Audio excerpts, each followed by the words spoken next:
হইলো আমরা বাড়ির রাস্তা।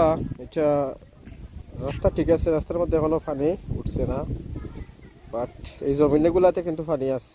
এটা কিন্তু বন্যার পানি, নদীর পানি। এটা আসছে অলরেডি। আমি তো আস্তা দিনের মধ্যে বাইরে হইছি না বাড়ি থেকে, এখন খুব বাইরে হইলাম, দেখি অবস্থা এই অবস্থা।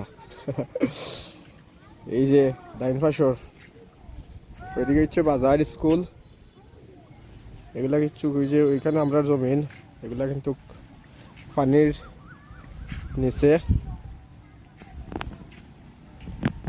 এই অবস্থা।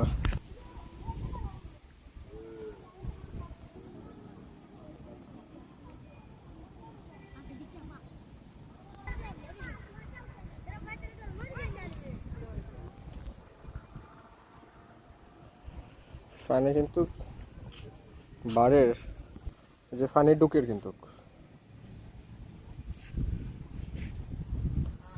এই জমিনগুলো প্লাবিত হইব।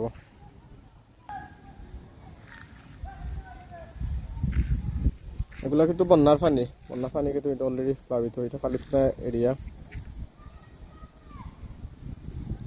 পানি বাড়লে কিন্তু রাস্তা হয়তো পানির নিচে যাইব গিয়া। তো এই রাজীবা বাজার সামনে।